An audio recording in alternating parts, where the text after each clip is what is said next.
Abertura. Fundo azul. Linha branca horizontal se divide em duas e forma um quadrado que logo se desfaz. Círculo se divide horizontalmente em outros coloridos e se desfazem.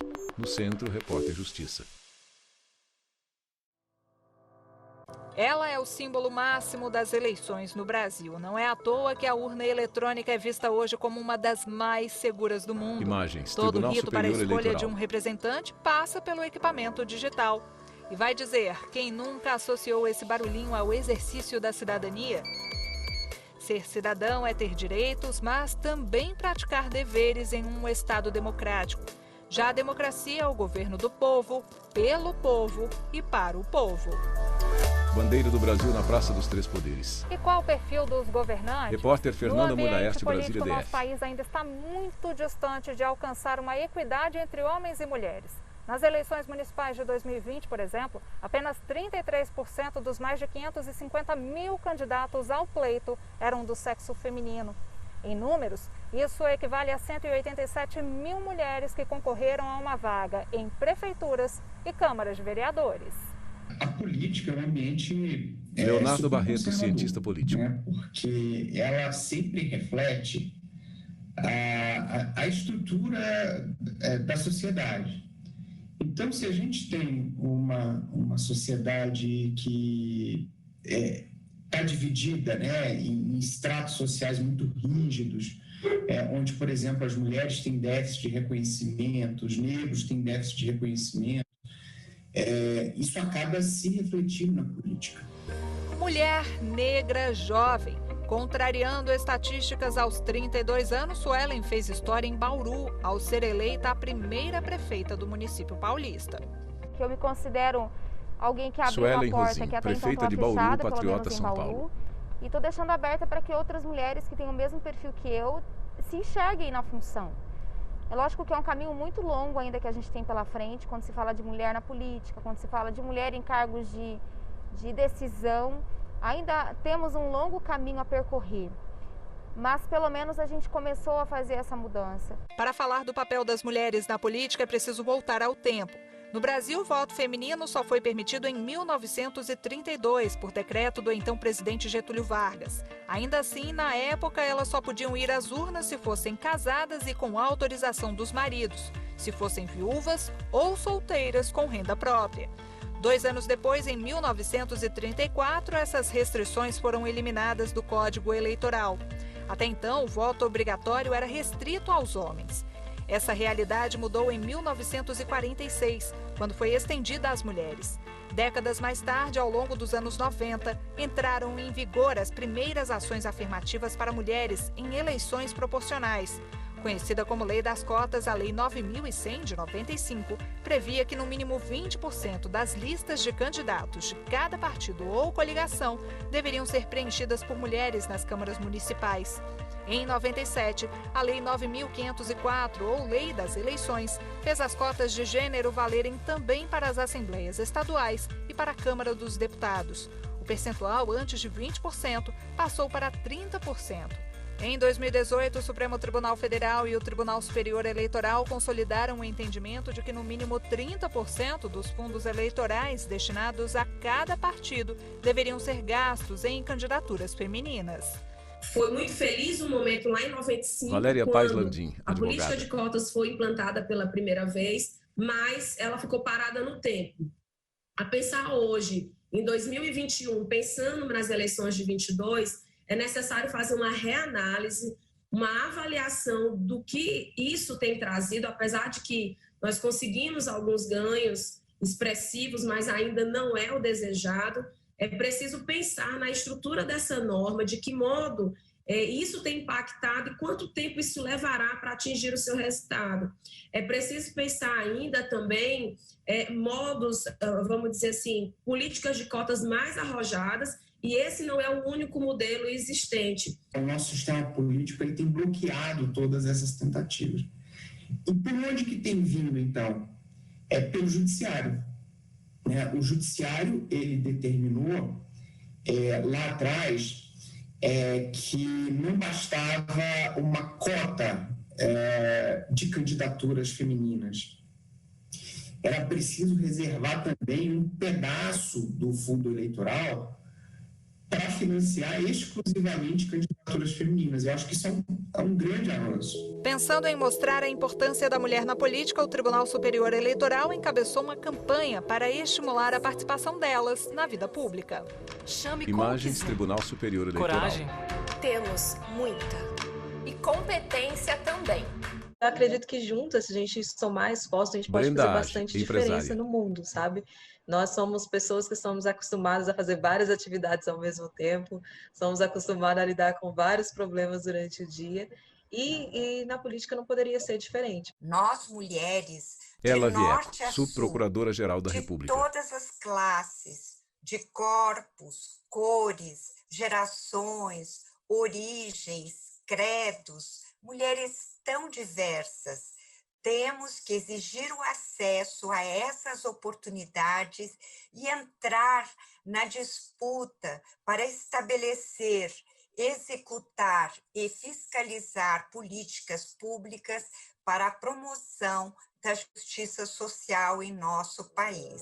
A série de lives nas redes sociais e nas plataformas digitais mobilizou o presidente do TSE, ministro Luiz Roberto Barroso, e mulheres dos mais variados setores. Nós temos um déficit de participação feminina na política, inclusive e sobretudo no Congresso Nacional. As mulheres têm características, singularidades e virtudes que agregam valor à vida pública.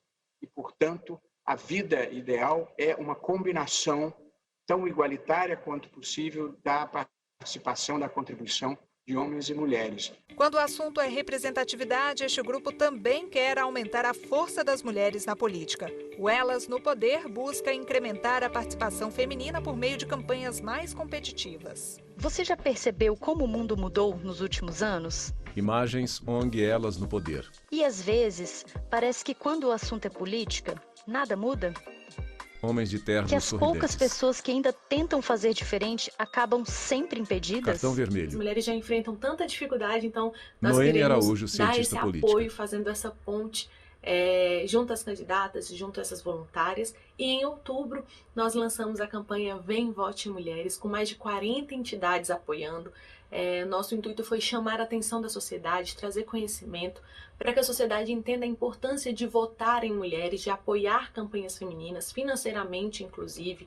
Trouxemos também um diálogo com homens, para que os homens entendam a importância de apoiar candidaturas femininas também, e com os jovens na sua primeira votação. Quem venceu nas urnas sendo minoria entre os candidatos manda um recado. A gente não precisa provar para todo mundo. Suelen que Rosim, prefeita de sou uma Bauru, mulher Patriota que sei São governar. Paulo. A gente precisa governar e ponto. E o nosso trabalho vai dar resultado, e as pessoas vai chegar um momento que as pessoas vão entender que nós não só podemos, mas nós sabemos fazer muita coisa, né? Então que as mulheres tenham coragem de se candidatar, tenham coragem de liderar, seja em qual área for. A busca por representatividade aos poucos é mostrada em números. Em 2020, 171 candidatos declararam nome social, que é o nome pelo qual transexuais e travestis se identificam. Pretos e pardos também foram maioria. Os declarados brancos representaram 48,7% dos candidatos. Na terceira tentativa, Mirella foi eleita vereadora pelo município de Bariri, em São Paulo. Ela é a primeira mulher trans a ocupar um cargo na Câmara de Vereadores. O Brasil ainda é o país que mais mata transexuais no mundo. Mirella Soares da Silva, vereadora de Bariri, em São Paulo. Não só eu, mas teve uma onda muito forte, né, de mulheres e homens trans eleitos no Brasil. E isso demonstra que a sociedade ela está mudando, né? Devagarzinho, com passos de formiga, mas é muito importante. A minha eleição ela é a eleição das pessoas que não tinham voz, não tinham vez, que no geral são subestimadas do mesmo jeito que eu fui, são subjugadas, são colocadas à margem da sociedade, e eu sempre quis sair dessa margem. Eu nunca aceitei que as pessoas me colocassem nessa margem e eu ficasse ali. Eu sempre dava um passo adiante. Então eu acredito que a representatividade de uma mulher, ainda mais uma mulher trans, estar onde eu estou, motiva outras pessoas a acreditarem nos seus sonhos, a fazer com que essas pessoas acreditem que é possível. Mas o caminho a ser percorrido ainda é longo. Sem sombra de dúvidas, Leonardo Barreto, cientista político. Uma reestruturação dessas agendas, né? Uma agenda por mais igualdade, uma agenda de direitos, né, uma agenda de justiça, e aí uma agenda de promoção de minorias, que diz muito, viu, Fernanda, sobre o nosso processo de democratização. Se a gente tiver mais mulheres na política, né, mais negros e negras na política, mais pessoas com a identidade, com a sua própria identidade, né, sem precisar se passar, né, pelas identidades majoritárias, isso alimenta outras pessoas a ficarem confortáveis consigo, né, com as suas características, com a sua, e serem tratadas de uma maneira respeitosa e equânime, né, que é um valor que a gente precisa ter na nossa sociedade. Em Curitiba, Silvana é uma eleitora atenta e acompanha de perto o aumento da representatividade na política. Dentro desse contexto, eu enxergo Silvana Bárbara na Silva, política designer de brasileira produtos. Como uma transformação extremamente relevante e mais do que necessária em todo o contexto que estamos vivendo, pois é uma forma de garantir essa presença de cada grupo específico nos espaços de decisão institucionais e também a aplicabilidade das conquistas políticas que foram importantes. O Repórter Justiça vai para um rápido intervalo e volta em instantes. No próximo bloco, vamos falar sobre o papel dos jovens na política e o funcionamento de partidos. Não saia daí. Vinheta de transição no Centro Repórter Justiça. Vinheta de transição no Centro Repórter Justiça. Quando fez 16 anos, o que Samuel mais queria era exercer o direito de votar. Eu acho importante que os jovens tenham esse Samuel pensamento, Lins, estudante. Sejam ativos na política e lutem por suas ideias, porque é aquele clichê, mas nós somos o futuro da nação. E o quanto antes a gente perceber isso, o futuro tende a ser melhor. A política é o melhor instrumento de transformação. Mudar é preciso, mas isso não acontece da noite para o dia. Combater a corrupção, as desigualdades racial, social e de gênero, investir em educação, melhorar o sistema de saúde e dar dignidade a cada brasileiro. Os jovens estão cada vez mais exigentes, participativos e contestadores. Se a sociedade está se organizando, Leonardo Barreto, cientista político. Religiosamente seus jovens, se ela conseguir se organizar para educar politicamente seus jovens, eu acho que aí a gente vai ter a possibilidade de uma participação mais consistente, fora de um simples processo de captação, de computação, né, por partidos A, partidos B, enfim. Então, eu acho que a participação dos jovens ela depende muito desse processo de socialização, de formação política dos jovens que o país começou a fazer. Foi na Constituição de 1988 que os jovens, a partir dos 16 anos, conquistaram direito ao voto facultativo. Segundo o Tribunal Superior Eleitoral, o Brasil tem hoje cerca de 1 milhão de eleitores entre 16 e 17 anos. Esse grupo, ele é capaz, sim, Valéria de Paz influenciar, Landim, advogada. E ele é capaz de promover e de impactar no resultado das eleições, principalmente quando nós falamos de cidades menores, principalmente quando nós falamos de municípios de habitantes abaixo de 20 mil habitantes. Mas quando a gente passa para as capitais, isso também se revela vamos dizer assim, um ativo muito forte. Mas o número de jovens dessa faixa etária aptos a votar nas Leonardo Ferreira, Brasília, DF. Foi bem menor do que o registrado em 2016. Aliás, caiu pela metade, de 2.300.000 adolescentes para pouco mais de 1 milhão em 2020. Antes de concorrer a um cargo político, é preciso se filiar a um partido. E a criação da legenda é um processo burocrático. No Brasil, a formação pode demorar entre 2 e 3 anos. É que a nossa legislação estabelece requisitos, como, por exemplo, ter pelo menos 101 pessoas organizadas para criar um programa partidário. O TSE vai fazer essa averiguação de todos os requisitos formais exigidos em lei para que esse partido venha a ter o seu pedido deferido. Então, aí, por exemplo, devem estar incluídos a ata de fundação, as informações sobre o que foi discutido, seu estatuto e assim por diante, as assinaturas que hoje constituem uma novidade. Em que sentido? Antes, as assinaturas, necessariamente, elas deveriam vir de modo físico. Hoje, nós tivemos, em virtude também da própria pandemia, em virtude também do próprio contexto digital que hoje nós vivemos, existe também essa modalidade da assinatura digital. São mais de 30 partidos legalizados no Brasil e que praticamente monopolizam as candidaturas. A Lei 9.096, de 1995, estabelece que o partido político é pessoa jurídica de direito privado e deve assegurar o interesse ao regime democrático, a autenticidade do sistema representativo e defender os direitos fundamentais definidos na Constituição Federal.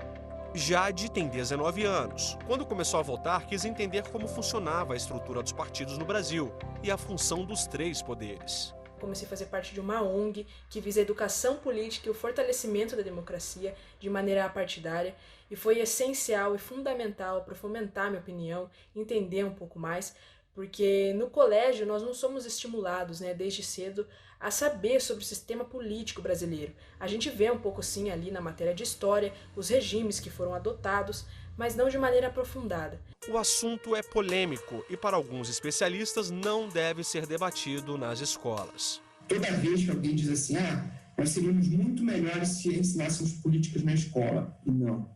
Esse não é um Leonardo Barreto, cientista político. Essencialmente prático.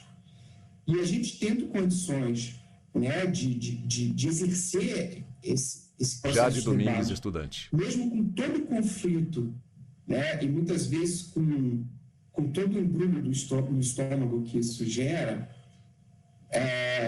lá na frente a gente vai ver um resultado. E a gente tem que entender que essa é uma construção geracional. De um lado, brasileiros que despertaram cedo o interesse pela política. Na outra ponta, candidatos jovens eleitos representam uma fatia pouco expressiva. No pleito municipal de 2020, foram 47 mil candidatos de 18 a 29 anos em todo o país, o que representa cerca de 8% do total. E se eu fosse vereadora ou prefeita da minha Ana cidade, Júlia Rocha, estudante. Com certeza, casa-abrigo para mulheres vítimas de violência doméstica seria a minha prioridade. De acordo com o IBGE, apenas 2,4% dos municípios brasileiros possuem casa-abrigo para mulheres, o que é super preocupante, visto que a violência doméstica aumenta cada dia. Se eu fosse prefeito Eduardo ou vereador, Rampicoavilha, estudante. investiria mais em ciclovias, para diminuir a quantidade de carros, amenizando a emissão de gases prejudiciais ao meio ambiente. Os vídeos fazem parte da Imagens, campanha Tribunal Eu na Superior Prefeitura, Eleitoral. Eu na Câmara, promovida pelo TSE, para incentivar a participação de jovens na política. Olá, eu sou Leandro, morador de Aracaju, Sergipe. Um problema na minha cidade Leandro é o Oliveira, transporte estudante. público. As linhas elas não chegam em muitas das zonas periféricas da cidade, falta infraestrutura nos pontos de ônibus e nos terminais, além de que a frota de ônibus ela está sucateada. Uma solução que eu adotaria seria a realização da licitação do transporte público, que até hoje ela nunca foi realizada e prometida por muitas gestões. Somente assim a população de Aracaju iria ter um serviço de qualidade. Do poder público para uma organização sem fins lucrativos. A Politize foi criada há 6 anos, com o objetivo de incentivar a educação política, formando jovens conscientes e comprometidos com a democracia. A gente alcançou aí mais Vinícius de 50 Zonino, milhões gestor do núcleo de líderes Politize. No nosso portal, 3 milhões de acessos por mês, e hoje aí a gente tem se consolidado aí como uma das principais plataformas de educação política do Brasil. Os voluntários são chamados de multiplicadores. Quem se destaca é convidado a fundar uma espécie de embaixada para formar novas lideranças. Imagens O Politize. Politize ele alcançou aí quase 75 mil pessoas diretamente, por meio das nossas oficinas, e foram mais de 2.500 atividades realizadas por meio desses voluntários. São 22 unidades ativas em 20 estados. Matheus é embaixador em Curitiba. Eu entendo a juventude na política como um processo de mudança. Matheus Gomide, estudante. Como um processo em que nós entendamos como a política funciona. Nós entendamos qual é o papel dos nossos representantes no Congresso, na Câmara de Vereadores, no Senado Federal e principalmente o cargo mais alto na presidência. O engajamento do jovem não deve acontecer apenas na hora do voto. Temos o dever Bárbara Imaculada, de servidora influenciar pública. essas decisões, de fiscalizar os políticos, os gestores públicos, fiscalizar para onde que estão indo os investimentos e como esses investimentos estão sendo gastos e se eles estão realmente beneficiando a população com políticas públicas realmente transformadoras da nossa sociedade. Larissa é pesquisadora do Instituto Update, organização que estuda e fomenta a inovação política na América Latina. Ela coordena um projeto que dá visibilidade às jovens lideranças. No momento que essa pessoa participa desse projeto, é uma plataforma de visibilidade. Larissa Dionísio, pesquisadora do Instituto Update. Essa pessoa que está protagonizando, né? Mas principalmente para essas lutas coletivas das juventudes e tendências de comportamentos políticos que as juventudes estão aí pulsando para transformar, né, a nossa política e trazer temas que são urgentes e emergentes para o fortalecimento da nossa democracia brasileira. Para participar, é preciso preencher um formulário disponível no site da organização.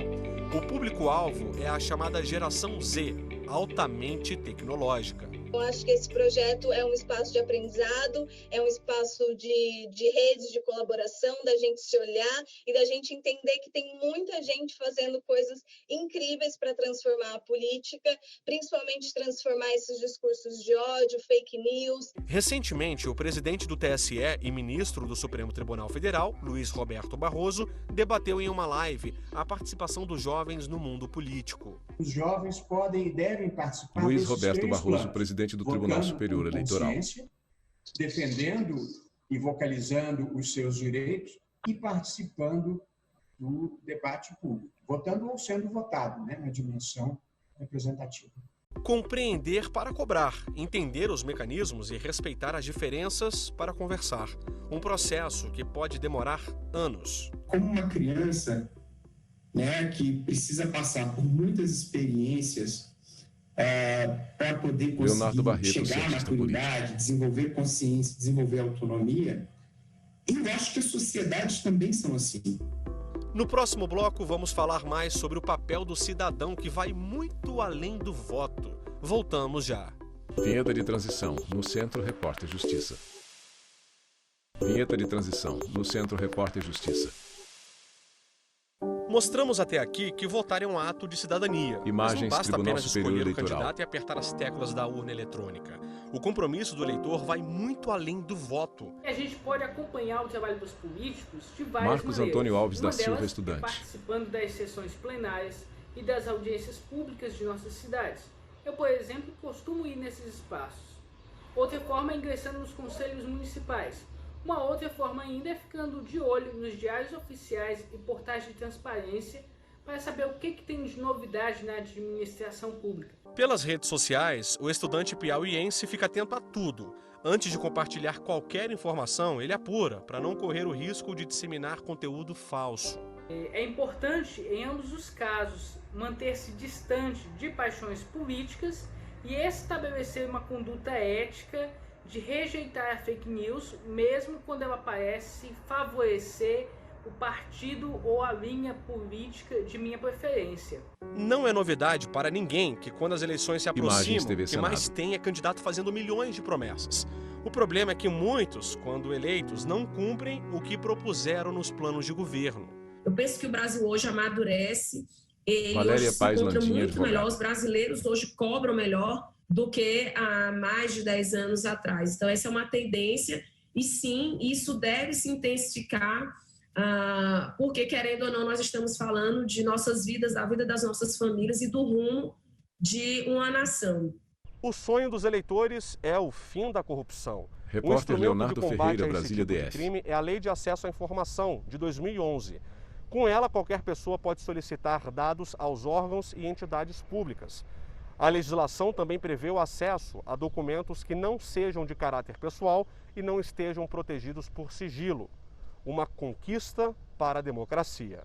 Falar em democracia e política é lembrar de propostas de iniciativa popular previstas na Constituição Federal. São diversos mecanismos que estão previstos na Constituição Sabrina e que trazem Durigon essa Marques, proposta advogada. de garantir à população um espaço maior de participação para muito além do voto. Uma das principais legislações feitas graças à mobilização popular foi a Lei da Ficha Limpa, que impede a eleição de condenados pela Justiça. Uma crítica que se faz, e que eu não posso deixar de comentar aqui, é que todas essas leis, apesar de terem sido iniciadas, terem tido a sua mobilização pelo conjunto da sociedade, todas foram subscritas por um parlamentar. Isso não tira o mérito da mobilização, mas isso demonstra o quanto é difícil tanto esse projeto de coleta, esse caminho de coleta de assinaturas, quanto de conferência. Geisiane mora no município pernambucano de Paulista. Antes das últimas eleições municipais, ela percebeu que muitas pessoas não sabiam sequer quem eram os candidatos a vereador e a prefeito. Foi aí que a advogada decidiu criar um perfil nas redes sociais para explicar a função de cada um e debater o tema. Entrevistamos todos os candidatos a prefeito. Geisiane Aline, advogada. E depois passamos para os candidatos a vereador. Assim, nossa cidade e aqueles que curtiam o nosso Instagram puderam saber um pouco sobre as propostas desses candidatos. Fazer da nossa cidade um lugar melhor não é papel exclusivo dos governantes. A população também tem esse compromisso. Pensando nisso, Paulo desenvolveu uma rede social. De um lado, moradores. Do outro, o governo, que recebe as queixas da população. Do lado dos governos, nós trabalhamos levando Paulo bastante Pandolfo, ferramentas sócio fundador do Colab, né, e metodologias para que a gente consiga possibilitar, né, que o fluxo de informação aconteça de forma estruturada, de uma mão dupla ali, constante, né, onde eu tenho o munícipe sempre gerando muito dado, muita informação, e a gestão conseguindo transformar e traduzir esses dados, indicadores, inteligência, né, para a tomada de decisão. É a tecnologia aproximando a população dos gestores. Quem usa a ferramenta reconhece os benefícios. Você pode ficar acompanhando na palma da mão, pelo seu celular, o andamento dessa Natália Carvalho, engenheira da computação. Então você não precisa ficar ligando para a prefeitura ou mandando um e-mail. Você tem todo o histórico dentro do aplicativo. Eu acho isso maravilhoso. Já este outro site foi criado para classificar, contextualizar e expandir a informação contida nos diários oficiais dos municípios brasileiros. É o projeto Querido Diário. Municípios com menos de 20 mil habitantes, por exemplo, não Mário Sérgio Oliveira de Queiroz, cientista da computação. Imprensa local, tampouco uma cultura de controle social das pessoas, né? Por falta, às vezes, né, de até acesso a esse tipo de mecanismo que a sociedade pode se apropriar. Então, o Querido Diário ele vem com essa ideia de centralizar esses diários, de permitir buscas, de permitir que a população consiga fazer de uma forma mais ágil uma auditoria do que está acontecendo no seu município, quais empresas o seu município contrata, qual o valor do serviço, quanto custou um respirador pulmonar em 2020 durante o pico da pandemia de Covid-19, né? Então, perguntas que cada cidadão em cada município pode fazer. O internauta pode acompanhar e analisar, por exemplo, os gastos da cota parlamentar de deputados. Agora a gente está olhando o orçamento sendo executado do Ministério da Saúde, que vai lá para os prefeitos, para os governos locais, né? Ministério da Educação, Ministério da Infraestrutura, né? Como é que está sendo usado esse dinheiro, quais empresas que utilizam esses recursos, essas empresas financiaram campanha durante a eleição, esses dados estão no TSE, como é que está essa empresa com a Receita Federal. Então a gente consegue fazer vários cruzamentos, né? Então esse é o Querido Diário que a Open Knowledge está trabalhando. E assim a gente termina o Repórter Justiça desta semana. Já segue o nosso perfil no Instagram, é o TV Justiça Oficial. No YouTube, o canal é o mesmo. Se quiser entrar em contato com a nossa produção, o e-mail é o reporterjustiça@stf.jus.br. Até a próxima. Créditos finais. Produção Marcela Luiz. Reportagem Fernando Mulhaert e Leonardo Ferreira. Edição de texto Fernanda Mulhaert. Cabelo e maquiagem Eliane Neves. Figurino Thalita Oliveira. Cinegrafia Jefferson Martins e Luiz Guilherme. Assistência técnica Kleber Leite e Paulo Paz. Edição e pós-produção Diego Velhote. Videografismo Lucas Matias. Áudio e descrição visual. Roteiro Caio Leão. Narração Palmeiras Nascimento. Núcleo de programação Rosa Laça. Núcleo técnico Fábio Guedes. Núcleo de produção de programas Flávia Soledade. Supervisão Coordenadoria de Gestão da TV e Rádio Justiça. Secretaria de Comunicação Social SQR. Realização TV Justiça Social 2021.